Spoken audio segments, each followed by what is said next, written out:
Wonderful. Indian tradition designs చేయడంలో నీ talent prove చేసుకున్నావు పల్లవి.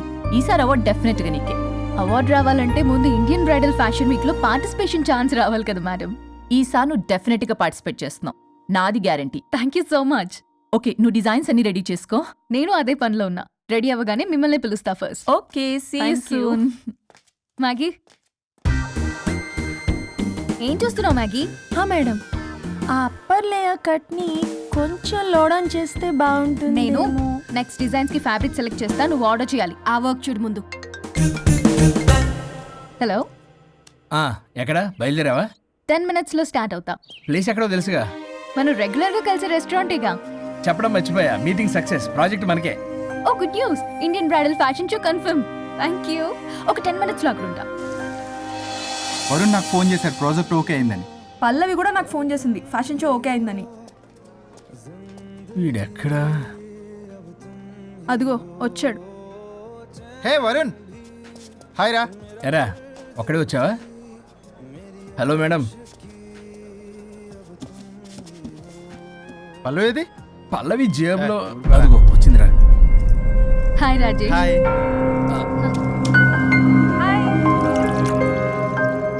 పల్లవి డార్లింగ్, మాకున్న అర్జెన్సీ కూడా లేదు మీకు. ఇలా అయితే ఎలా? ప్రతి దాంట్లో అర్జెన్సీ అరా, చెప్పిన మాట అసలు పట్టించుకోదు. నువ్వు సర్ది చెప్పాలి కదరా. తనకేది ఇష్టం అది చేస్తే తను హ్యాపీ కదా. నేను హ్యాపీగా ఉంటే అస్సలు చూడలేడు. ఇంకా హ్యాపీగా ఉంచడానికి ఏం చేస్తాడు? ఏం చేయడం ఏంట్రా, ఓ బ్యూటిఫుల్ నైట్ రొమాంటిక్ గా మల్లెపూలు తీసుకుని వెళ్తే నాన్న రాద్దాంతం చేసింది. మల్లెపూలు తెచ్చి పక్కలోకి రమ్మంటాడు. ఎప్పుడు చూడ అది తప్ప ఇంక వేరే ధ్యాసే లేదు తనకి నా మీద. ఒకళ్ళనొకళ్ళు అర్థం చేసుకుని సర్దుకుపోవాలి కదా. సర్దుకుపోవడానికి అర్థం చేసుకోవడానికి ఇక్కడ మనకు ఛాన్స్ ఉండదు, అది రాకాసి. ఎప్పుడు చూడు తన మాటే గెలవాలని పట్టుదల. నా గురించి అస్సలు పట్టించుకోడు. మాకు ఇంపార్టెంట్ డేస్ వదిలే, కనీసం నా బర్త్డే కూడా తనకి గుర్తుండదు. చెప్పేది విను, దిస్ ఇస్ టూ మచ్. పల్లవి చేసింది 3 much. కాదు, తప్పంతా వరుణ్దే. అయ్యో పిచ్చాని, నా మాట నమ్ము. పల్లవే ప్రాబ్లం ఇక్కడ. ఏంటి ప్రాబ్లం? వరుణ్కి అసలు పల్లవి బర్త్డే కూడా గుర్తులేదంట. అదే నీకైతే నా లైఫ్ లో ఉన్న ఇంపార్టెంట్ డేస్ అన్ని గుర్తులేవా? అమ్మో, తిరిగి నా మీదకి వచ్చేలా ఉంది. ఇప్పుడు నాకు డేట్స్ గుర్తులేవంటే సునామీ వస్తుంది. ఏదో ఒకటి చెప్పి కవర్ చేశాడు. ఏంటి చెప్పు, గుర్తులేవా? నువ్వు చెప్పిన దాన్ని బట్టి చూస్తే ప్రాబ్లం అంతా వరుందే అనిపిస్తుంది. ఇట్స్ ఓకేలే, వాళ్ళ ప్రాబ్లం వాళ్ళు సాల్వ్ చేసుకుంటారు. మన టైం వేస్ట్. మర్చిపోయా, నీ బర్త్డేకి సర్ప్రైజ్ గా ఒక డైమండ్ నెక్లెస్ కొందాం అనుకుంటున్నా. So sweet. పల్లవికి చెప్పొస్తానే. అమ్మయ్యా, అది గంట నుంచి తప్పించుకున్నాను రా బాబు. ఈ లేడీస్ ని మాయ చేయడంలో వరుణ్ గడ్ ఎప్పుడు డెవలప్ అవుతాడో ఏంటో. పల్లవి డార్లింగ్, రాజేష్ కి అర్జెంట్ కాల్ వచ్చింది. మళ్ళీ కలుస్తాను. Don't stressed out. Okay, see ya, bye.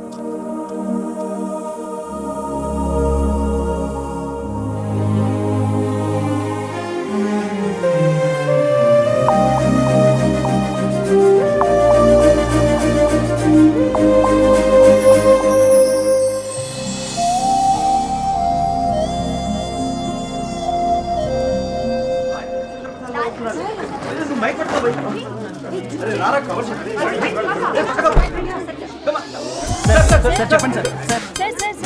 One by one రండి అమ్మా. Use space god damn it. Male reporters back అమ్మా. ఫీమేల్స్ ముందు రండి అమ్మా. మంగారు తల్లి అండి. ఏంటి డిఎస్ఎల్ఆరా? 5D వాడండి, అప్డేట్ అవ్వండి. నువ్వు కొంచెం టైట్ పెట్టుకోమ్మా. నువ్వు కొంచెం బయట ఫ్రేమ్ సెంటర్ పెట్టుకోమ్మా. బాగున్నా? ఇక నువ్వు ఫ్రేమ్ అవుట్ అయితే నేను ఫ్రేమ్ ఇన్ అవుతా. అంటే మీకోసమే సెట్ చేస్తున్నాను సార్. నేను సెట్ చేసుకుంటాను అన్న, నువ్వు లోపల ఫైల్ సెట్ చేయి. Okay sir. ఓ షిట్, మర్చిపోయా సార్. Bless me sir. కళ్ళదన పెట్టేంట్రా, వెనుపుడు పుడుస్తావేంటి? చూసలేదు సార్. పోరా ప్లీజ్ పో. ఇప్పటిదాకా గణాంకాలు చూస్తే 60కి పైగా విడాకుల కేసులు గెలిచిన ఏ ఒక్క లాయరు లేరు. మీరు ఏకంగా 98 కేసులు గెలిచి అతి త్వరలో 100వ కేసుకి చేరువలో ఉన్నారు కదా, మీరు ఎలా ఫీల్ అవుతున్నారు? చాలా గర్వంగా ఉంది రాజా. ఈ విజయం నాదొక్కడిదే కాదు, విడిపోదాం అనుకున్న జంటలందరికీ నా సక్సెస్ షేర్ చేస్తున్నాను. మరి కాసేపట్లో 99వ కేసు వాదించబోతున్నారు కదా, గెలుస్తారా? 99వ కాదు, వెరీ సూన్ 100వ కేసు కూడా గెలిచి గిన్నిస్ రికార్డ్ బ్రేక్ చేస్తాను. వన్స్ నే కేసు టేకప్ చేస్తే ఆ భగవంతుడు కూడా ఆపలేడు. శిష్య రెడీయేనా? అంతా రెడీయే సార్. కానీ ఇంకా కానీ ఏంటి శిష్య? అది మన డివోర్స్ కేసు క్లయింట్ సుబ్బారావు గారి వైఫ్ చాలా బాధపడుతుంది సార్. విడాకులు విత్డ్రా చేయమని అడుగుతుంది సార్. బతినాడుతుంది శిష్య. సార్, జాలి అనేది మన వర్క్ లో ఉండకూడదు. అవును సార్. వృత్తి ధర్మం కదా, చాలా ఇంపార్టెంట్. అవును సార్. సార్, సుబ్బారావు గారి వైఫ్. నమస్కారం అమ్మా. నమస్కారం సార్. అప్పుడేదో ఆవేశంలో ఆయన చేసిన పని నచ్చక విడాకులు తీసుకోవాలి అనుకున్నాను. కానీ ఇప్పుడు నా పాప భవిష్యత్తు నాశనం చేయకూడదని విడాకులు వద్దు అనుకుంటున్నాను. ఎట్టి పరిస్థితుల్లో నేను నా క్లయింట్ కి అన్యాయం చేయలేను కదమ్మా. మీరే విడిపోతాం, విడాకులు కావాలి ఇన్నన్నారు అన్న తర్వాత మళ్ళీ కలిసి ఉంటాం, మళ్ళీ హ్యాపీగా ఉంటాం. హౌ కెన్ ఇట్ పాసిబుల్ తల్లి? సాధ్యం కాదు తల్లి. శిష్య సార్ ఆమె చూస్తుంటే చాలా బాధగా అనిపిస్తుంది సార్. ఒకసారి ఆలోచించండి సార్ ప్లీజ్. ఒక పని చేయి శిష్య, సార్ ఆ అమ్మాయికి వెంటనే నేను విడాకులు ఇప్పిస్తా. అంతే, వెంటనే దాన్ని నువ్వు పెళ్లి చేసుకో. మళ్ళీ విడాకులు కావాలని వచ్చాయి, అది కూడా నేనే వాదించేసి విడాకులు ఇప్పించేసి సెంచరీ పూర్తి చేసుకుంటా. Sorry sir. ఇలాంటి సెంటిమెంట్ నా దగ్గర మళ్ళీ రిపీట్ అయిందంటే మంత్లీ నీకు జీతం వస్తుంది కదా, కట్ చేసి పారేస్తా. Sorry sir. Okay sorry sir. Your honour,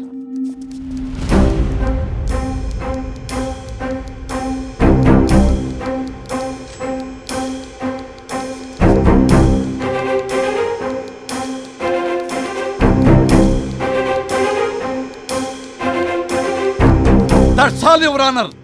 ఈ కేసు పూర్వాపరాలు పరిశీలించిన మీదట వీరికి విడాకులు మంజూరు చేయడమైనది.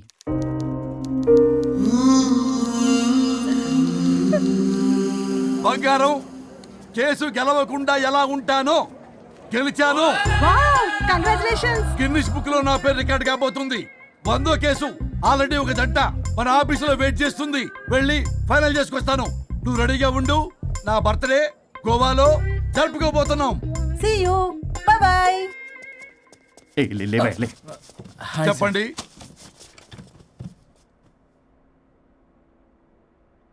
పర్లేదు చెప్పండి. నాకు విడాకులు కావాలి సార్. నాకేమన్నా మా విడాకులు కావాలా? నాకు విడాకులే కావాలి సార్. ప్రాసలు వద్దండి, ప్రాబ్లమ్స్ చెప్పండి. ఎర్రగా బుర్రగా ఉంది, తెలివైన అమ్మాయి కదా అని ప్రేమించాను సార్. ఇంట్లో వాళ్ళు కాదని పెళ్లి చేసుకున్నాను. అప్పటికి మా నాన్న ఏమన్నాడు తెలుసా సార్? ఏమన్నాడు? నానా చెప్పు. నాన్న చెప్పు. అంకుల్ చెప్పండి. ప్రేమించి పెళ్లి చేసుకోవడం మన ఇంటి అవంటలేదు. నువ్వు అమ్మాయిని కనుక పెళ్లి చేసుకుంటే నా యావదాస్తిని నా తమ్ముడు కొడుకైన బుల్లెపై పేరు రాసి పారేస్తాను. వామ్మో, ఈ ఆస్తి గొడవలు నాకొద్దు అన్నయ్య. పెద్దనాడు చెప్పిన మాట విను. ఆంటీ సైలెంట్ గా ఉన్నట్టుంది, మీకు సపోర్టా? అమ్మా అమ్మా చెప్పమ్మా. మీ నాన్న మాట ఎప్పుడైనా నేను చెబుతాటేనా? ఆయన మాటే నా మాట. ఆంటీ తానా తందన బ్యాచ్ అనమాట. మా మమ్మీ కూడా అంతే. వాళ్ళు ఎంత వద్దన్నా ఆఖరికి హరిహరాదులు అడ్డు వచ్చినా గానీ నేను ఈ అమ్మాయినే పెళ్లి చేసుకుంటాను భీష్మించి కూర్చున్నా సార్. ఈ హరిహరాదులు ఎవరు, వాళ్ళ పేర్లు ఆధార్ కార్డ్ నంబర్ ఇస్తే భీష్ముడికి వాళ్ళకి సంబంధం ఏంటో చెప్తే సార్ వాళ్ళు ఎవరో నాకు తెలియదు సార్. నేను ఏదో ఫ్లోలో చెప్పాను. నేను ఫ్లోలో రాశాను సార్. నేను కూడా మా అమ్మా నాన్నని కాదని వీడితో బయటికి వచ్చాను. మా నానమ్మ అసలు ఏమన్నారో తెలుసా సార్? ఏమన్నారు? నానమ్మ నానమ్మా. గ్రానీ. సార్ చెవుడు. ఒసే నాయనమ్మా. ఈడొచ్చిన పిల్ల గడప దాటి వెళితే నిన్నే కాదు నిన్ను కనీ పెంచిన తల్లిదండ్రులు కూడా ఈ లోకం దుమ్మెత్తిపోస్తుంది. అయినా ముక్కు మొహం తెలియని వాడితో ప్రేమ పెళ్లి ఏమిటమ్మా? నాకు అతని ముక్కు మొహం మూతి కూడా తెలుసు. నేను చేసుకుంటా అతనే చేసుకుంటా అని ఇతనితో వచ్చేసి పెళ్లి చేసుకున్నాను సార్. కానీ ప్రేమ పెళ్లిలు 100% సక్సెస్ అవ్వవు అనేది ప్రూవ్ చేశాడు. ఇంట్రెస్టింగ్. ఏం చేశాడు? ఏవని చెప్పాలి ఎన్నని చెప్పాలి. ఇతను సాడెస్ట్, బైపోలా, పొసెసివ్, సైకో. చూసారా సార్, నాకు ఫిజిక్స్ రాదని ఏదేదో చెప్తుంది. ఫిజిక్స్ కాదయా, మ్యాథమెటిక్స్. ఒరే ఇది కెమిస్ట్రీ రా. ఇతనే ఓ మిస్టరీ. అసలు మీ పెళ్ళి ఎప్పుడైంది? August 15th sir. 17th sir. అదే అంటే ఆగస్ట్ 15 హాలిడే కదా సార్. దాని తర్వాత 2 days డేట్ ఇచ్చారు సార్. చూసారా సార్, పెళ్లి రోజే గుర్తులేనోడికి పెళ్ళాం ఏం గుర్తుంటుంది? అసలు ఇతనికి నా ఫోన్ నంబర్ కూడా గుర్తుండదు సార్. నాకెందుకు తెలియదు సార్? చెప్పు. 98490 కాదు 9840099. 98499 మొత్తం 10 నంబర్లు ఉంటాయి. మీరు ఇలా టెన్షన్ పెడితే ఎలా చెప్పాలి సార్? పెట్టాలా చెప్పు. మీరు ఎన్నిసార్లు అడిగినా ఇదే రిపీట్ చేస్తాడు. దాని నంబర్ మాత్రం 4 మీదే పెట్టుకున్నాడు. అంటే దివ్య నెంబర్ ఫ్యాన్సీ నెంబర్ సార్. ఇంతకీ దివ్య ఎవరు? కలీగ్. దాని మాయలో పడ్డాకి నన్ను నెగ్లెక్ట్ చేస్తున్నాడు. అంతేనా? నీకు 100 సార్లు చెప్పేస్తాను నా ఫ్రెండ్ అని. హలో, ఫ్రెండా కలీగా? మా సార్ క్లారిటీ కావాలి. కొలీగ్ లాంటి ఫ్రెండ్ సార్. ప్రేమించినప్పుడు 100 కబుర్లు చెప్పాడు కానీ పెళ్ళైన నెక్స్ట్ డే నుండి పట్టించుకోవడం మానేశాడు. తలనొప్పి వచ్చినా తగ్గుతుందిలే అంటాడు కానీ ఏమి చేయడు. అసలు తలుంటే కదా సార్ తలనొప్పి రావటానికి. సరే తలనొప్పి వచ్చింది హాస్పిటల్కి వెళ్దామంటే రాదంట సార్. వాడు ఎవడో లైవ్ లో గాలి డాక్టర్ అంట. వాడికి ఫోన్ చేస్తుంది. వాడు తగ్గిందా అంటే తగ్గిందంట. నన్ను కూడా అలా చేయమంటే నేను ఎలా చేయాలి సార్? అసలు కూర్చొని ఇది పడుకోని ఇది ఊపిరి కూడా పీల్చుకొని సార్. ప్యాకెట్లు సిగరెట్లు కాలుస్తాడు. నేను ధూప్ స్టిక్ కాలిస్తే మంచి వాసన వస్తుంది. నువ్వు సిగరెట్లు కాలిస్తే రాహుల్ ద్రావిడ్కి కోపం వస్తుందంటే వినడే. బాత్రూమ్ అంతా కంపు చేస్తాడు. సార్ నాతో ఎక్కడికి రాడు, తనతో బయటికి తీసుకెళ్ళడు. నేను వేసుకునే ఏ డ్రెస్ కి కాంప్లిమెంట్స్ ఇవ్వడు. అదేంటి, మొన్న నీ డ్రెస్ బాగుందని చెప్పా కదా. అన్నాడు సార్. దివ్య నీ డ్రెస్ ఈ రోజు చాలా బాగుంది అన్నాడు సార్. మరి ఇంకే. నా పేరు పల్లవి సార్. సార్ ఏదో రాస్తున్నారేంటి sir? You done the world's greatest mistake bro. అబ్బా అది ఏదో ఫ్లోలో అన్నాను సార్. నేను కూడా ఫ్లోలో రాస్తున్నాను సార్. సార్ ఇప్పుడు మీ ఆవిడ మిమ్మల్ని ఏమని పిలుస్తుంది? మేడంకి సార్ అంటే పిచ్చి. హరి డార్లింగ్ అని పిలుస్తుంటది కదా సార్. తను మీ షర్ట్ చూసి హరి డార్లింగ్ నీ షర్ట్ బాగుంది అనబోయి గిరి డార్లింగ్ నీ షర్ట్ బాగుంది అంటే మీకెలా ఉంటుంది? పత్తులు క్రికెట్ అవునే అడగండి. అమ్మా ఇక నీ ప్రాబ్లం చెప్పు, మమ్మల్ని ఇరికించమాకు. చూసారా సార్, ఇది ఎవరికైనా ప్రాబ్లం క్రియేట్ చేస్తుంది. దీని మనసు నుండే విషప ఆలోచనలు. ఇది ఆలోచించే విధానం కృష్ణపల్ నోయలు కూడా అర్థం కదా సార్. ఎవడరా వాడు? Famous comedian sir. ఓ కమెడియనా? ఎస్పీ గారి లాగా. అతను సింగర్ కదా సార్. సింగరా? తెలీదా? చూసారా సార్, మీకన్నా తెలుసు. వీడికేమీ తెలీదు.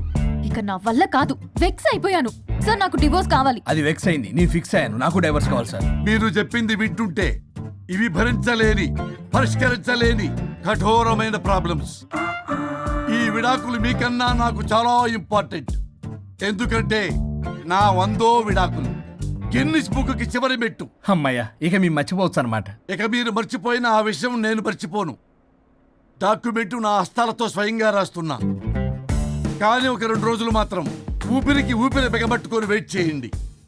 99 గెలిచిన ఆనందంలో నేను నా వైఫ్తో గోవా టూర్ వెళ్తున్నాను. రాగానే 100% నేను మీకు డైవర్స్ ఇప్పిస్తా. Thank you sir.